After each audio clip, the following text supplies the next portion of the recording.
മെയിനായിട്ട് മാർക്കറ്റിൽ ഇന്നലെ നെഗറ്റീവ് ട്രെൻഡായാലും വളരെ വിദഗ്ധമായി മാർക്കറ്റ് റിക്കവർ ചെയ്യാനുള്ള പ്രധാനപ്പെട്ട കാരണം HDFC ബാങ്ക് അതുപോലെ ICICI ബാങ്കിൻ്റെ റിക്കവറിയാണ്.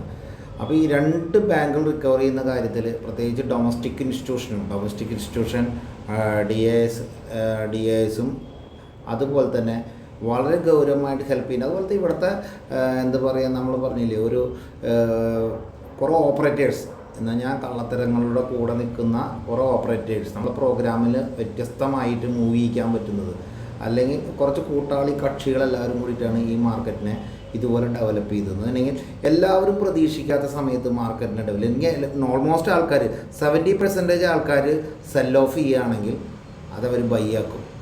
അപ്പോൾ അതിന് ഇന്ത്യയുടെ സ്റ്റോക്ക് മാർക്കറ്റ് ഇത്രയേ ഉള്ളൂ എന്നുള്ളതാണ് എല്ലാവരും മനസ്സിലാക്കേണ്ടത്. ഭയങ്കര സ്റ്റോക്ക് മാർക്കറ്റിനെ കുറിച്ചുള്ള ഈ ഡെപ്ത് അറിയാനുള്ള അവകാശം, കുറേ ടിപ്പ് തരുന്ന ആൾക്കാർ, അത് മാത്രമൊന്നുമല്ല ചെറിയൊരു രാജ്യം അത്രയേ ഉള്ളൂ, ഇത് ഇത്രയേ ഉള്ളൂ.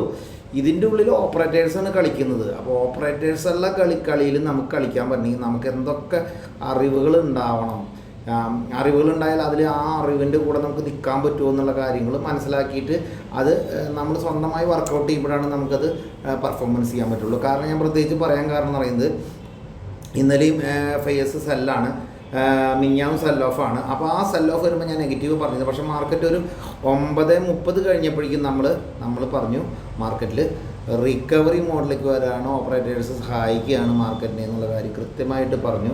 എനിക്ക് തോന്നുന്നു അവിടെ വെച്ചിട്ട് മാർക്കറ്റിൽ റിക്കവറി എടുത്തവരെ സംബന്ധിച്ചൊക്കെ നല്ല പ്രോഫിറ്റ് കിട്ടിയിട്ടുണ്ടാവും.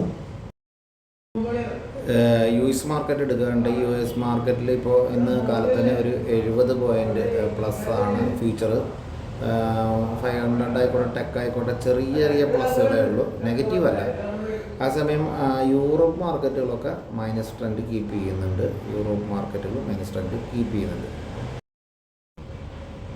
CDSൽ വാച്ച് ചെയ്യേണ്ട കൗണ്ടറായിരിക്കും തോന്നുന്നു. CDSL ബ്രിഗേഡ് ഒന്ന് വാച്ച് ചെയ്യേണ്ട കൗണ്ടറായിരിക്കും. ബ്രിഗേഡ്.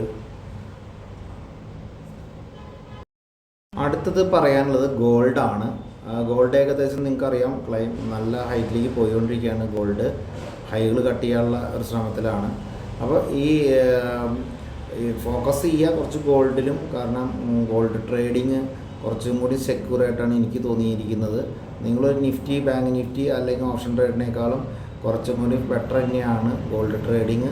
പക്ഷേ ചെറിയ രീതിയിൽ ചെയ്ത് പഠിക്കണം എന്ന് മാത്രമേ ഉള്ളൂ. ഗോൾഡ് ട്രേഡിങ് ഇത്രയും ഗോൾഡ് അല്ലെങ്കിൽ സിൽവർ ട്രേഡിങ് ബെറ്ററാണ്. ഈ ഷെയർസിൻ്റെ പോലെ ഇത്ര വേരിയേഷൻ കുറച്ച് കുറവുണ്ടെങ്കിലും നമുക്ക് റിസ്ക്കും കുറവാണെന്നുള്ളത് മനസ്സിലാക്കണം. റിസ്ക് കൂടിയ ഐറ്റംസും ഗോൾഡിലുണ്ട്. അതിനെക്കുറിച്ച് സംശയം ഉണ്ടെങ്കിൽ വിളിക്കാം. Okay, thank you. സെയിം ഡേയിൽ ഏർലി മോർണിംഗിൽ ഉണ്ടാക്കുന്ന ഈ വീഡിയോ നിങ്ങൾക്ക് ഇഷ്ടപ്പെട്ടിട്ടുണ്ടെങ്കിൽ തീർച്ചയായും സബ്സ്ക്രൈബ് ചെയ്യുക, അതുപോലെ തന്നെ ഷെയർ ചെയ്യുക. Thank you.